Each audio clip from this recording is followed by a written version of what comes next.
The story begins by showing a young teacher named Emma, who is teaching children in a primary school in South Africa. Like other primary school teachers, she also has a close relationship with her students. Like this time, where some of her students had insinuated about the holiday plans that Emma would go through with her boyfriend. Although it sounds fun, Emma seems reluctant to discuss it, not because she is uncomfortable with her students discussing her boyfriend, but because she is currently known to be in a bad relationship with her boyfriend. This condition makes Emma plan her holiday to return to her father's house. At least that way, she can go through the school holidays more calmly. Before leaving her school, Emma had time to meet her fellow teachers. She had just received a big bag from one of her cousins, so she inevitably carried the bag on her journey. On the other hand, a group of men was seen packing forbidden goods they would send somewhere. The group led by Bosman divided the group into two cars. One group was escorted using a car while Bosman rode the van carrying the goods.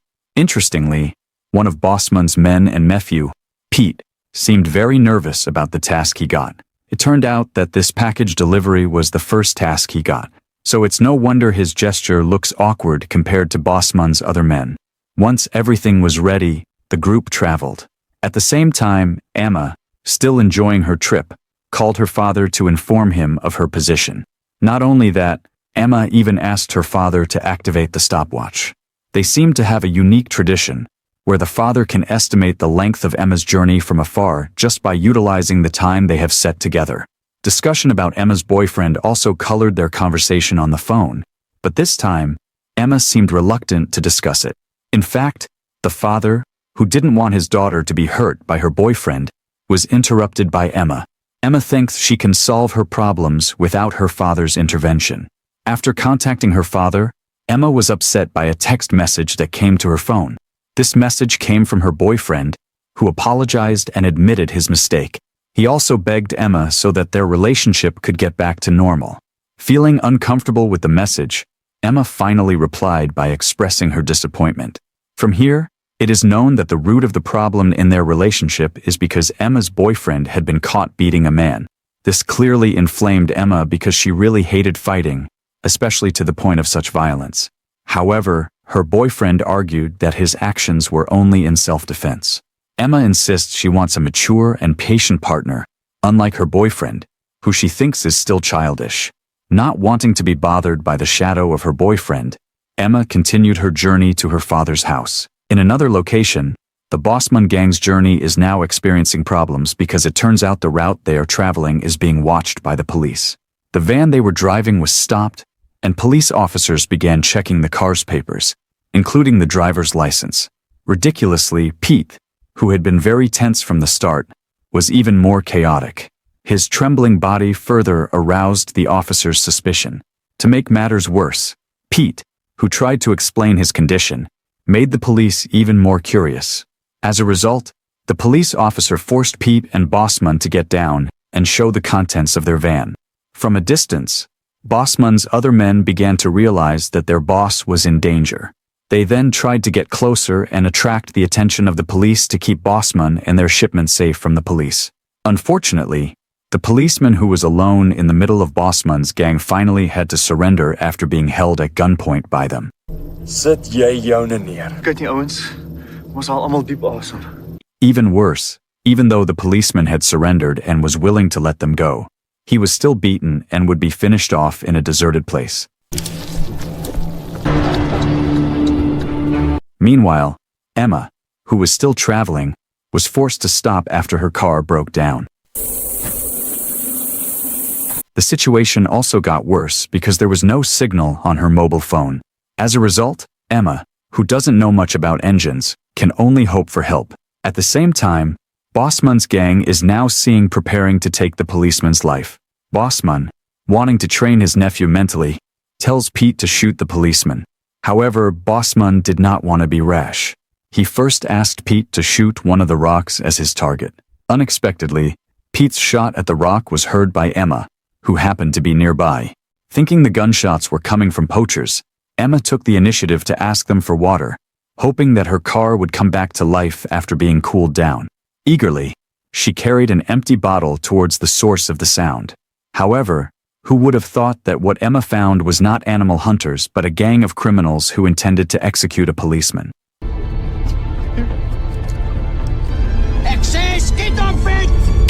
Unfortunately, the shot Pete fired at the policeman startled Emma. Panicking, she dropped the bottle she was carrying until it broke. Bossman and his men, who heard Emma's whereabouts, finally chased her. The girl was captured by the gang. Like a gang of hungry wolves, Emma, who was caught, was not immediately executed like the police earlier. Instead, she had to face the heartbreaking fact that Bossman and his men were tempted to rape her first before finishing her off. However, one of Bossman's men, AJ, has a different opinion. He rejected the idea and chose not to participate in the action. Unexpectedly, the policeman who was shot earlier was not really dead. Pete's shot only hit his shoulder. The policeman slowly got up and sped up his car to escape.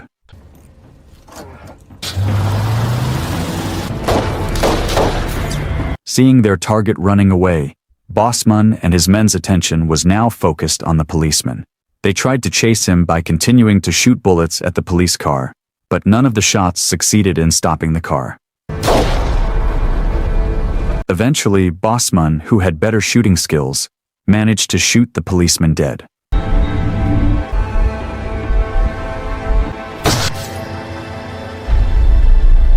At the same time, Emma, who escaped from surveillance, tried her best to break free from the handcuffs that bound her.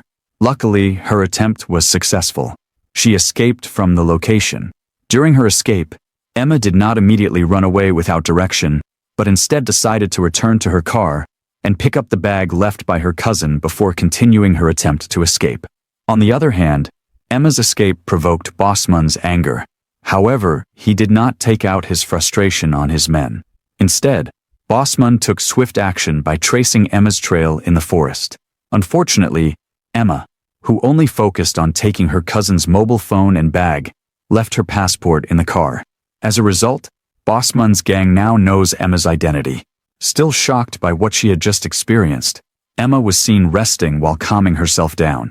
At that place, Emma began to open the backpack left by her cousin, which turned out to contain camping equipment. Armed with several survival tools from the bag, Emma got up and started her escape again. Unexpectedly, Emma's escape was spotted by Bossman's gang.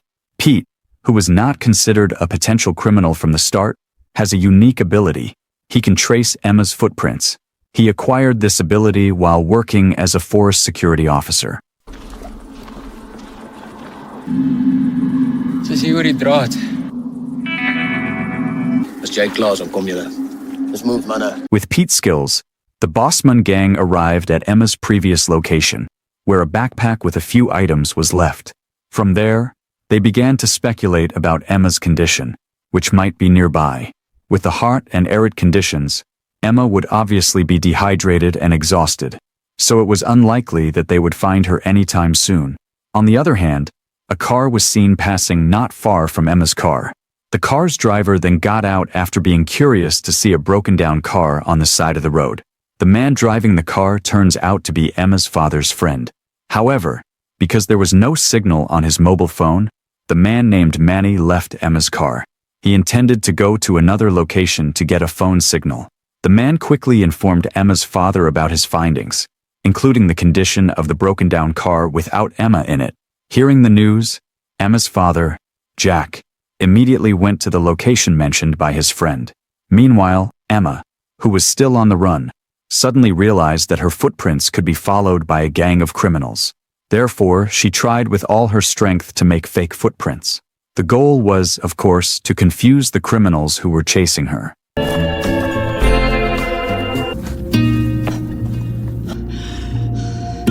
Sure enough, Pete and the others began to be confused by Emma's footprints, which only circled around the area.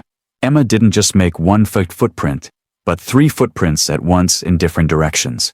Realizing that their target was not an ordinary person, Bossman then divided his men into 3 groups according to the footprints they would trace. Meanwhile, exhausted and dehydrated, Emma suddenly found a water reservoir in the middle of the arid region. However, She immediately remembered her father's message that water is the source of life, but if it has been contaminated, it can be a source of health problems. Not wanting to be rash, Emma collected the water into her drinking bottle and put a neutralizer to make the contaminated water fit for consumption. Unbeknownst to her, however, Emma's presence had been noticed by AJ and Bawila, who were watching her from a distance. Ridiculously, the two men did not immediately report Emma's whereabouts to Bosman. Instead, they got involved in an unimportant debate. Bawila, who had previously failed to capture Emma, still lusted after the girl. He was determined to approach Emma first rather than report her to Bosman. Despite AJ's protests, Bawila, already in a lustful mood, could not be stopped. He then asked AJ to give him 10 minutes before they reported Emma's location to Bosman. At the same time, Jack and Manny had just arrived at the location of Emma's car. There, Jack began to observe and estimate what had happened to his daughter. In fact, he found out about the efforts to erase traces made by several mysterious people. Interestingly, Jack, who still doesn't know Emma's position, doesn't seem to be so worried about his daughter's condition. He believes his daughter will be able to solve her own problems. It is also revealed here that Jack used to be one of the best former elite troops from the reconnaissance division. Because of this, he often provides military-style training to his daughter, including teaching her many things about survival. Impressively, little Emma was able to quickly master every lesson given by her father, especially about martial arts and survival. Presumably, her mother's death from cancer had triggered Emma to become defensive and self-disciplined. However, these skills were inversely proportional to her ability to shoot. Emma has always had a hard time with guns. Her aim was always off, and even once she managed to shoot an animal, Emma was reluctant to enjoy her success. She seems to have a compassionate soul and doesn't want to hurt anyone, including animals. Despite her poor shooting skills, what Jack taught her benefited Emma greatly. When Emma, who was currently cornered by Bawila, was suddenly able to turn the tables by stabbing the man to death.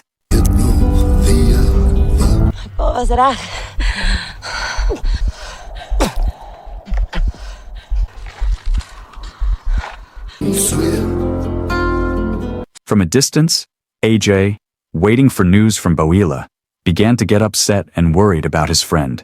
He finally contacted Bawila via walkie-talkie, but there was no answer. Eventually, AJ was forced to tell Bosman about his condition, including the location where Emma was found. Hearing the news, Bosman was angry and immediately told AJ to catch up with Bawila. AJ! How shocked AJ was when he found Bawila had died covered in blood. Even the gun that Bawila had previously carried had disappeared. In other words, Emma was no ordinary girl but also a dangerous figure to watch out for. Bosman immediately moved towards AJ's location. Meanwhile, Emma, who also snatched Bawila's gun and walkie-talkie, finally learnt a lot of information from the conversation between Bosman and his accomplices. She continues to run while looking for a new place to hide. At the same time, AJ, who was ordered by Bosman to chase Emma, arrived at one of the rocky cliffs that was believed to be the girl's escape route. However, unlucky for AJ because he was too focused on Emma's footprints, he was hit by a large rock that was deliberately dropped by Emma.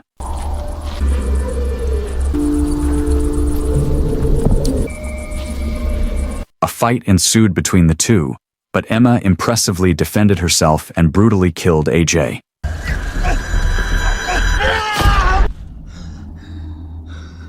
Not satisfied with just finishing off Bawila and AJ, Emma, who has now turned ferocious, dares to contact Bosman using AJ's walkie-talkie. Through the radio link, Emma says that she has already taken 2 lives, and now there are only 4 more she needs to get rid of. Feeling challenged, Bosman and 3 of his men rushed to track Emma's trail. Unfortunately, Emma, who was monitoring the movements of Bosman's group using binoculars, was spotted by one of Bosman's men named Jay. Suddenly, Bosman immediately fired his gun at Emma. Emma, who realized the shot, immediately took cover behind a large rock. In fact, she even ran towards one of the settlements not far from there. Bosman did not want to lose his target again and ordered his 3 men to approach Emma. At the same time, He continued to watch from a distance using his long-barreled rifle. Unexpectedly, the survival instinct her father had taught her made Emma, the homely girl, transform into a wild animal. Not only did she hide, but she was also able to take the lives of Bosman's men one by one.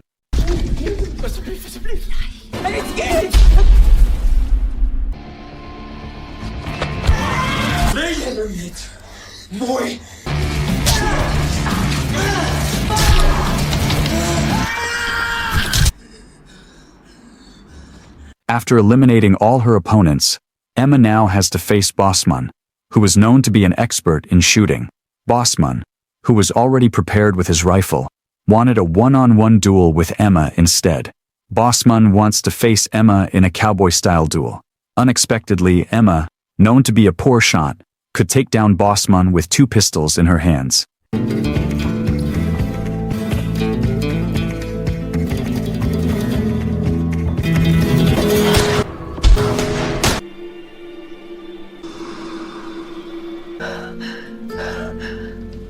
In his yard, Jack, who hasn't seen Emma's appearance, begins to worry about his daughter's condition. In fact, he had shown a sad face with teardrops. However, these feelings were soon dispelled as Emma appeared in front of him exhausted, dehydrated, and bearing a gunshot wound to her shoulder. Emma shuffled and hugged her father as soon as she arrived home. Now, Emma was no longer an innocent, homely girl. She was a tough girl who had been able to put into practice every lesson her father had given her. In fact, she even said to Jack that she had learned a lot about shooting that day. Both father and daughter smiled happily. At the end of the film, Emma is seen recovering in the hospital. She seems to have been able to forgive and understand her boyfriend's attitude. In fact, Emma now realizes that defending herself is important, especially in difficult conditions like the one she experienced in the forest yesterday.